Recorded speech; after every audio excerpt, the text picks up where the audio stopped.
I'm Jarrod Kimber. Welcome to my T20 World Cup previews. This one is on India. So when it comes to India and this World Cup, I don't know if we actually know what style of play they are going to try, because quite often they say they want to play with freedom and they want to attack, and then they get to these World Cups and they don't do it. If they can unleash their inner freaks, I think they can compete with any side at this World Cup. They have power. They have, good attacking bowlers. They have good defensive bowlers. They can have a really long, deep batting lineup. But there are just some issues when it comes to their style of play. I worry about the middle of their order, because Hardik isn't hitting as many fours or sixes. Jadeja and Akshar Patel as well. Probably those guys are going to have to hit a lot of fours and sixes for them at the end of the innings. And at the moment, that hasn't been a strength of theirs. But all those players can do those jobs. And so what I am expecting them to try is just to be a little bit more attacking in this World Cup than they have been before, with bat and ball. So my 3 match winners for India, I'm going to go Jaiswal. And to be honest, I'm not sure if he's actually going to play in the early games. So I'm not sure if he's going to start. But if he does, I think he has the ability to win a game. He can score hundreds at, 2 runs a ball quite easily once he gets in. His ability to make big scores and very, very quick is just incredible. And he might be the future of anchor players. Then I'm going to go Kuldeep Yadav, who I love him as a bowler. He's gone for a few more runs in this IPL, although everyone's gone for some runs in this IPL. But I love the, ability to spin the ball both ways. He's really accurate, and that left arm wrist spinner, people aren't used to it. And I think he should get a lot of wickets. And of course, the third one is Jasprit Bumrah, who is probably the best all-format bowler in the world at the moment, and not far away from being of all time. And he is going to come off an all-time season in the IPL. The surprise package for the Indian side, at least from an international point of view, is probably going to be Shivam Dube.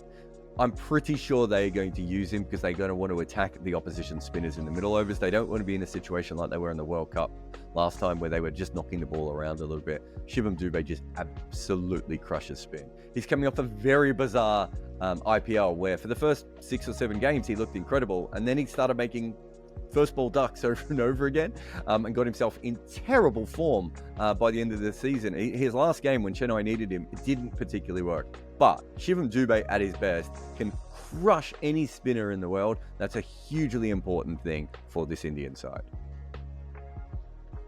I don't think there's much difficulty for the Indian group. They usually beat Pakistan, although 2 World Cups back they didn't. And then the last T20 World Cup they struggled a little bit against them, but Virat Kohli got them over the line. So maybe Pakistan are playing slightly better in those games.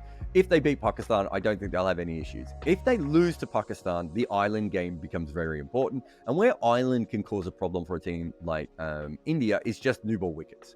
That's really, Ireland probably are never going to be able to outscore India, but they could score between 180 and 200. So if they could score 180 and 200 and take new ball wickets, that does put pressure on India. But I still think India should be okay in that group.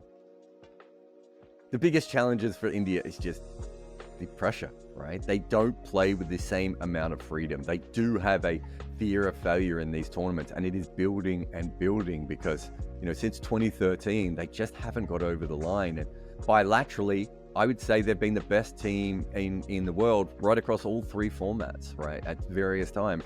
They didn't win the World Test Championship finals. They haven't won the ODI World Cup finals, especially after the form they showed against Australia, and they still managed to lose that. And the T20 World Cups, they didn't even make the semi-finals in the tournament in the UAE, which they were probably favourites to win. And then they were just blown away by England in that last semi-final. The talent isn't an issue. It's really, can they get themselves into a relaxed and positive mind frame and just play their best cricket?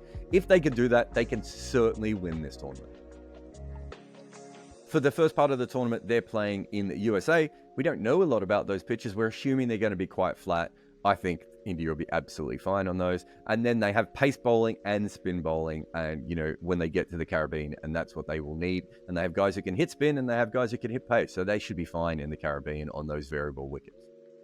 Will America fall in love with India? I mean, there's so many people of Indian origin and people who've moved to America from India over there that they're obviously going to have a huge amount of support. And, you know, we've already seen what's going on with the India-Pakistan game in New York and everything else. So they're going to be one of the more popular sides. And let's not be coy about this. The Los Angeles Olympics, one of the reasons that they were looking at cricket is because they wanted the Indian men's cricket team over there. It's a big deal, right? People now realize how important this team is and how much coverage you get and how much excitement and everything else. So it's massive. So I do expect them to be quite popular in the USA, if we're being honest. I'm not sure if their style of cricket is going to be particularly more entertaining than some of the other big sides, though. It's hard to do a prediction with India just because they've been so poor in World Cups. Well, they haven't actually been poor, but they haven't won any, right? They are the favorites, according to the bookies at the moment.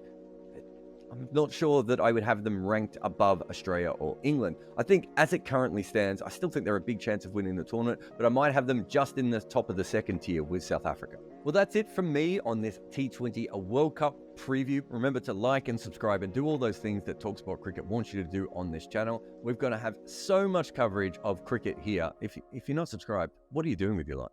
On AM, on DAB, via the talkSPORT app and on your smart speaker. talkSPORT.